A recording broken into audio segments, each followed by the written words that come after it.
Alright guys, back here with our two hides here. It's been raining on and off for a few days, so I just held off on this. These have been soaking for 5 days, not 3, which is no big deal. So, pull our brick.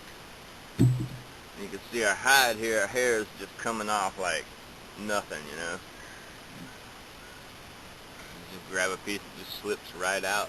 That's what you want right there. So our hides are ready, I believe. Get them on our fleshing beam here. Alright guys, got our hide right here on our beam, hair side up.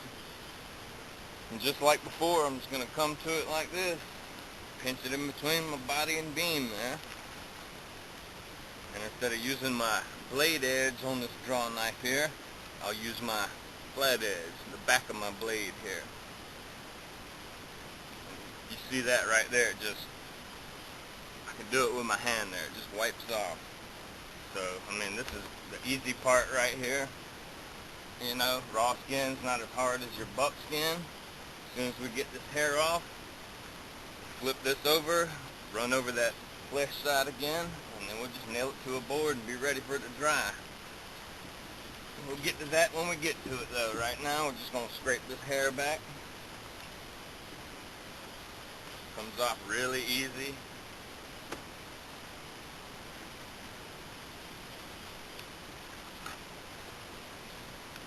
You want to be careful. You don't want to push down hard and cut through your layer here, your dermis layer, your epidermis.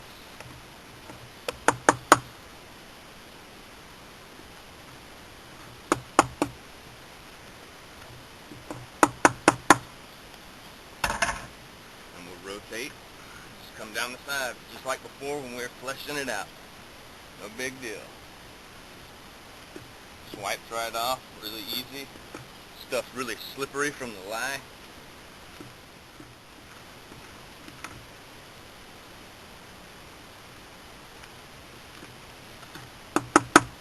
If you're in colder weather and you're soaking your hide in your lye water, your ash water mix, it'd be a good thing to let it soak for a little while longer. That cold weather seems to inhibit it just a little bit.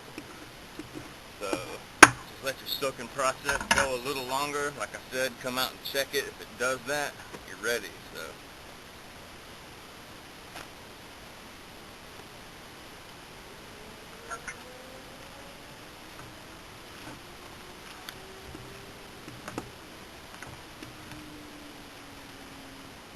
alright guys, we got our hair off there. I'm just going to take this thing, flip it over to the flesh side. The first side we scraped down with the meat and fat on it. And if you can see here, it's a dark gray. And what's happened here is we've scraped that membrane layer off pretty much, and the ashes have embedded themselves into the hide fiber. So I'll just come back to it like this and just give it a good light scraping like that. You can see how the ash just rolls off. That's your last little bit of membrane and whatnot, everything you missed that first go around. I said it wasn't important to get it all right then. I like doing it like this because it helps me see it better with the ash. And I know I'm kind of getting it off, a good bit off there, so I'll just scrape it down like this, and you're giving a little bit of pressure here.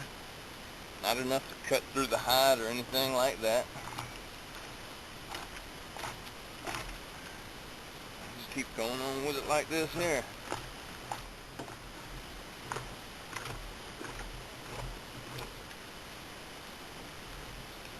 Same thing, just run down the whole center of your hide and work from side to side.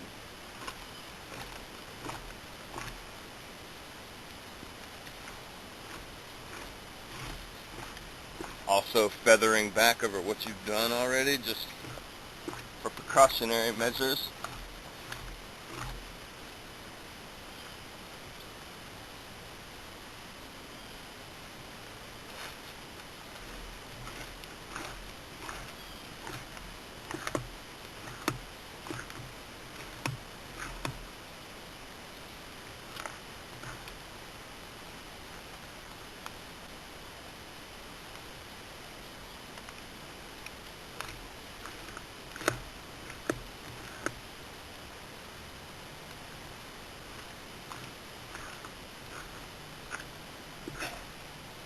Sometimes it'll rip like that. I just kind of go on with it and tear it off, seeing it didn't make the cut there.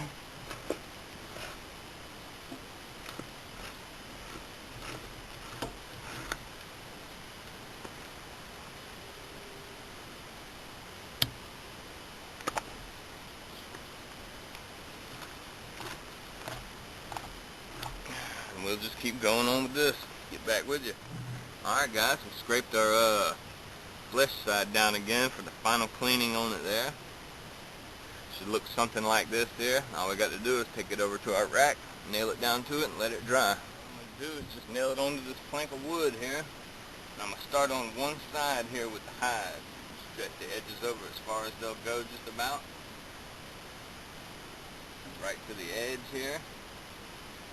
And I'll just throw a nail on the long points. Don't drive them all the way. But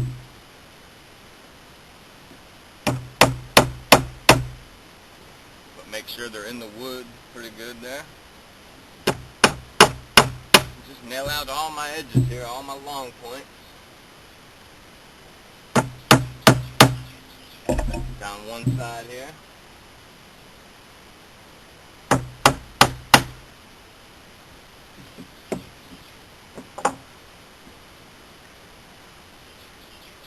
I'll come to the other side and do the same thing.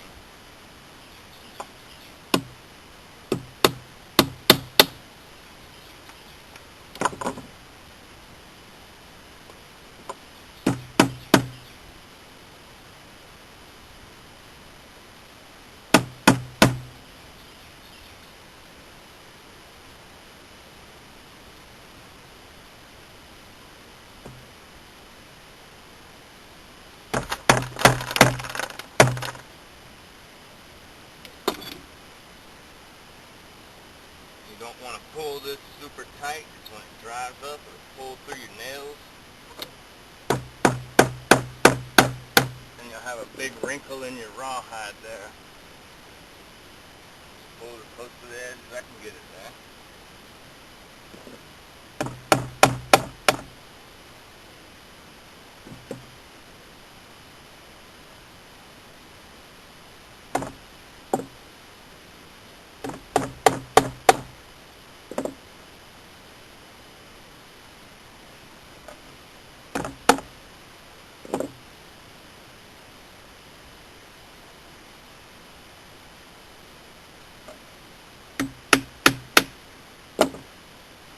That's what I'll do on that right there. I'll come back and raise my hide up to the head of the nail like this, so air can get up underneath it there. Raise it up to the head of your nail.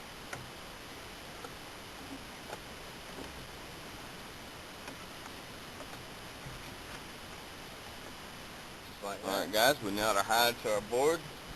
Slid it up to the head of the nail there just to have airspace behind it. And we're just going to let it sit here just like this until it dries up and pulls tight. All these wrinkles will be gone, and then we'll have a piece of rawhide there. So we'll let that hang out in the sun for a while and get back with you, show you what we got.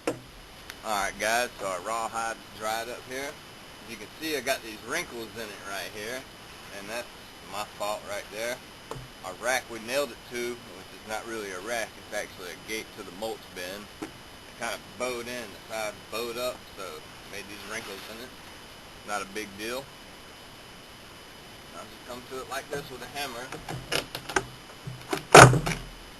Pull my nails like that. As you can see, the nails are all bent in towards the hide, so I just kind of pull them the way they're bending. Alright guys, got a rawhide off here. It's harder than ever, like a big thick piece of cardboard or plastic or something. This stuff gets wet, it will shrink back up and be all kind of odd shaped. I'll pull mine off and stick it under the bed or something like that, or a shelf, you know, out of the way. You don't want to bend this stuff or kink it over, fold it or anything like that. You might crack your hide there.